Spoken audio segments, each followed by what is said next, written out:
गठबंधन के तमाम दलों का साथ समर्थन वहां फिजिकली मौजूद रहकर या मौखिक रूप से चिट्ठी के जरिए या मैसेज के जरिए जैसे भी है वो साथ एमके स्टालिन को परिसीमन और त्रिभाषा पॉलिसी जो है उस पर वो मिलता हुआ साफ दिखाई दे रहा है। क्या कहेंगे, यहां से क्या तस्वीर, सियासी तस्वीर देश की बदलती हुई नजर आती है? राजीव जी, निश्चित तौर पर दक्षिण एक तरह से करवट ले रहा है। भारत की राजनीति में जितना महत्व इस वक्त दक्षिण भारत के इन राज्यों का है जहां भारतीय जनता पार्टी अब तक अपने पैर नहीं जमा पाई है, उतना इस वक्त विंध्याचल के इस पार के किसी भी राज्य का नहीं। और दक्षिण की ये राजनीति आने वाले दिनों में मोदी शाह के लिए, बीजेपी के लिए परेशानी का सबब बन सकती है। वहां उनके पास एक पाया है जिसके भरोसे सरकार चल रही है, चंद्रबाबू नायडू, लेकिन अकेले उनसे काम नहीं चलेगा। और वे भी बहुत दिनों तक अगर ये परिसीमन इसी तरह होने की कोशिश की गई जैसा कि अभी दिखाई दे रहा है कि पलड़ा पूरी तरह उत्तर भारत के, खासतौर से उत्तर प्रदेश जैसे राज्यों में ज्यादा वजनदार बना दिया जाए, तो इसे बर्दाश्त करने में चंद्रबाबू नायडू के लिए भी बहुत आसानी नहीं होगी। उन्हें भी अपने राज्य के लोगों, अपने मतदाताओं को मुंह दिखाना है। हम सब जानते हैं, पूरा देश इस बात को समझ रहा है कि दक्षिण के राज्यों का सुशिक्षित होना, उनका जनसंख्या पर नियंत्रण रखना उनका गुनाह नहीं था।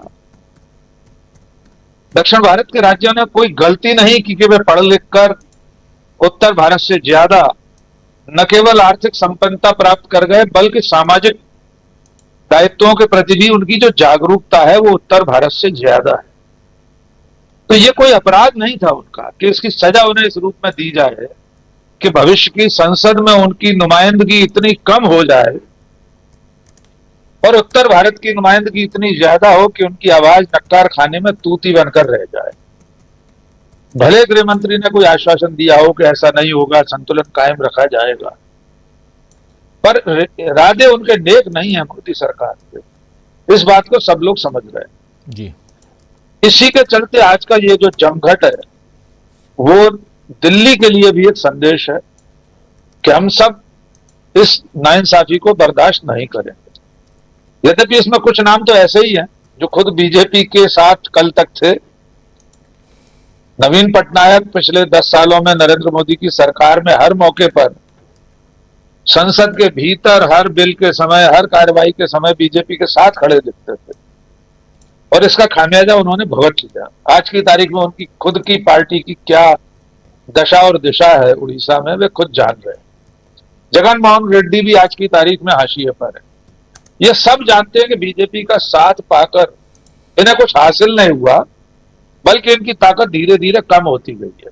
तो शायद एक बार फिर एक साथ होकर खुद को दोबारा स्थापित करने की कवायद भी है राजनीति। त्रिभाषा फार्मूले का आपने उल्लेख किया, बहुत संक्षेप में हमारे दर्शकों के लिए।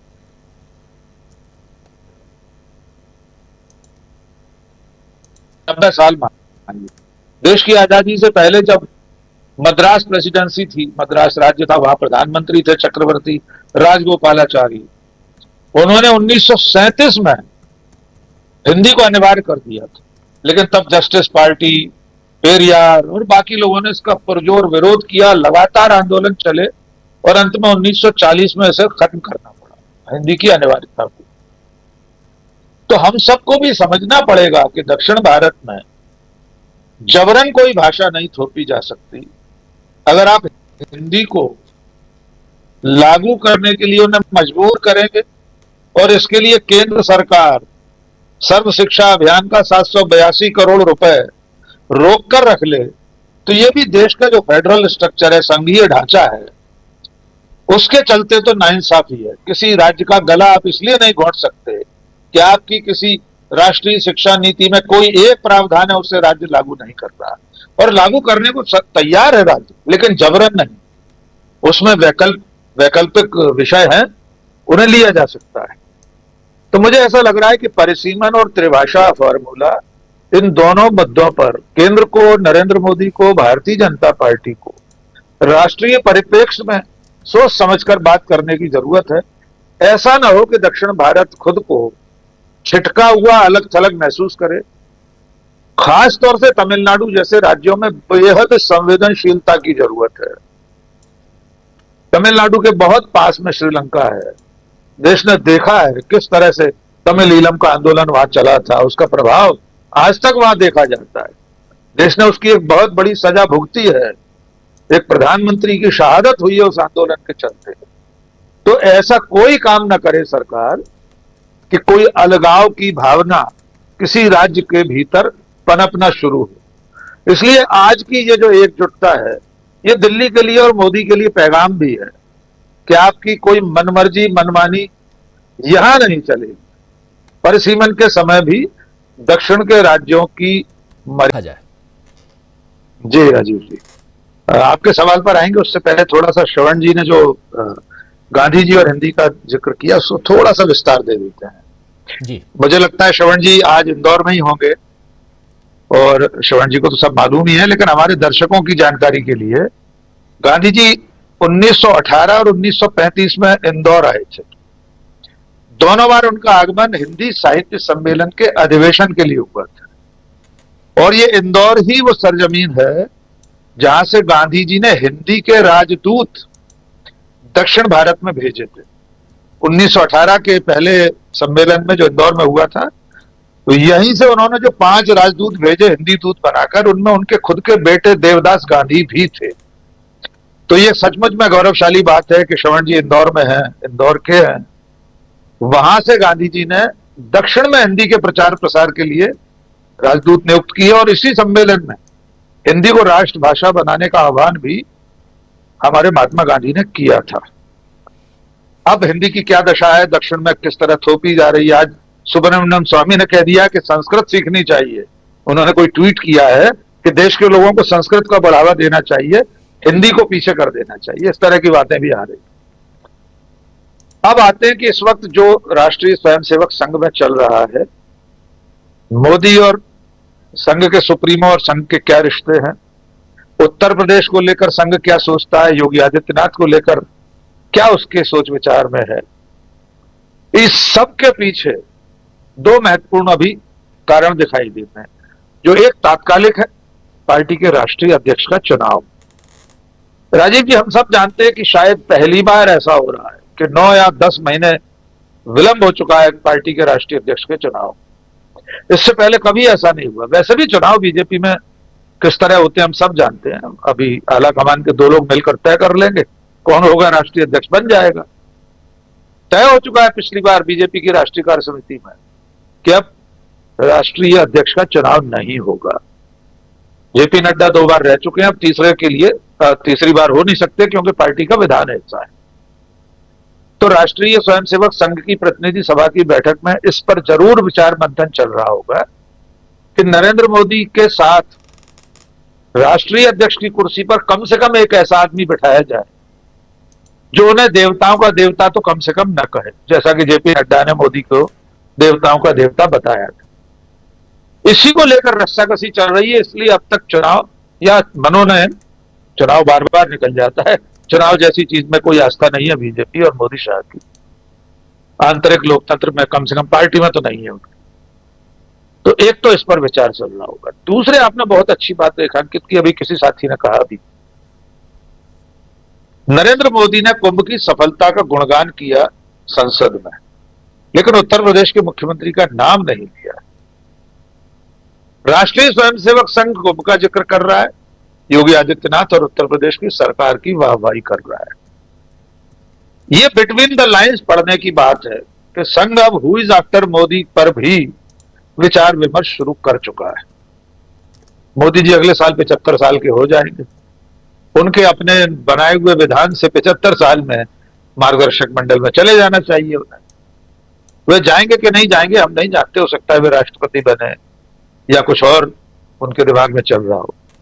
लेकिन संघ तो इस तैयारी में लगा हुआ कि मोदी के बाद की कोई ऐसा हिंदुत्व वाला चेहरा तलाश कर रखा जाए, और उस तलाश में पहले पायदान पर योगी आदित्यनाथ ठहरते हैं। दूसरे नंबर पर आने के लिए देवेंद्र फडणवीस लगातार लगे हुए हैं।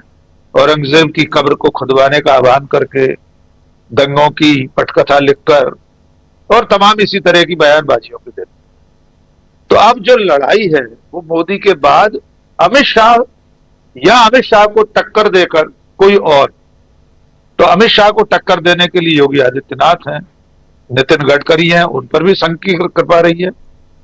अभी थोड़े से पिछड़ते हुए दिख रहे हैं, लेकिन अगर संघ चाहेगा तो ताकत दे सकता है, कुछ ऑक्सीजन उनको उनमें लगा सकता है।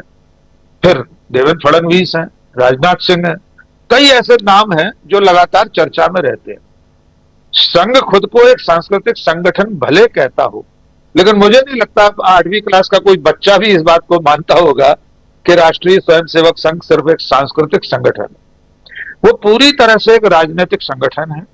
उसकी दिन रात की गतिविधियां अल सुबह लगने वाली शाखाओं से लेकर घरों में होने वाली घरेलू बैठकों तक राष्ट्रीय स्वयंसेवक संघ सिर्फ राजनीति करता है। उसकी चिंता में नरेंद्र मोदी के बाद भी अपने हिंदुत्ववादी एजेंडे को लागू करने वाले आदमी की तलाश। उन्हें जरूरत है कोई ऐसा व्यक्ति ना आ जाए जो संघ के अपने जो एजेंडे हैं, उनकी जो तैयारी है, 100वां वर्ष है संघ की स्थापना का, 25 दिसंबर 2025 को इस साल 100 साल पूरे हो जाए। वे नहीं चाहते होंगे कि इस साल कुछ ऐसा हो जाए कि संघ का अपना जो कामकाज चल रहा है, देश भर में जो विस्तार कर रहा है संघ, लगातार सत्ता में बने रहने, अलग अलग राज्यों में सरकारों को बनवाने में उसकी जो भूमिका है वो बनी रहे, बलवती रहे, और देश का प्रधानमंत्री भी ऐसा हो जो उनका काम तो करता रहे लेकिन थोड़ा अंकुश में भी रहे। यही अतिरिक्त चिंता का विषय है कि नरेंद्र मोदी अब संघ के अंकुश से बाहर हो गए। संघ को वे उस तरह गिनते नहीं जैसे अटल बिहारी वाजपेयी गिना करते थे संघ को। संघ की बातें मान ली जाती हैं, लेकिन अब मोदी और उनकी कोटरी ने यह बता दिया है कि अब संघ हमारे लिए उतना महत्वपूर्ण नहीं है। भले चुनाव में उन्हें जरूरत पड़ती है, तभी लोकसभा चुनाव से जेपी नड्डा ने कहा था कि अब हमें संघ की जरूरत नहीं है। हम जब कमजोर थे तब संघ की जरूरत थी, अब हम आत्मनिर्भर हैं। इन सारी चीजों पर संघ के अंदर विचार विमर्श मंथन चल रहा है, और जब पूरी बैठक संपन्न हो जाएगी उसके बाद सामने आएगा कि अब क्या किया जाए। एक अंतिम बात जोड़ देता हूं, सुनील अंबेकर जो प्रचार प्रमुख है संघ के, उनका जो बयान नागपुर की हिंसा के बाद आया उसे भी रेखांकित करना जरूरी है जी। उन्होंने ये सब क्यों कहा होगा कि औरंगजेब प्रासंगिक नहीं है? उन्हें कैसे ये लगा होगा कि नागपुर जैसी जगह में, जहां 100 साल में 1923 1927 के छोटे मोटे दंगों के अलावा कभी दंगा नहीं हुआ, अगर वहां दंगा होता है तो बहुसंख्यक हिंदुओं में भी गलत संदेश जा सकता है। इसलिए संघ उन खतरों को भी समझ रहा है कि कहीं अति न हो जाए, कब्र खोदते खोदते कहीं पार्टी की कब्र न खोदने लगे। तो संघ की इस बैठक में इन सब चीजों पर भी विचार चल रहा होगा। जी राजीव जी, बिल्कुल बिल्कुल। संघ की बैठक का कल आखिरी दिन है बैठक का, लेकिन आज आरएसएस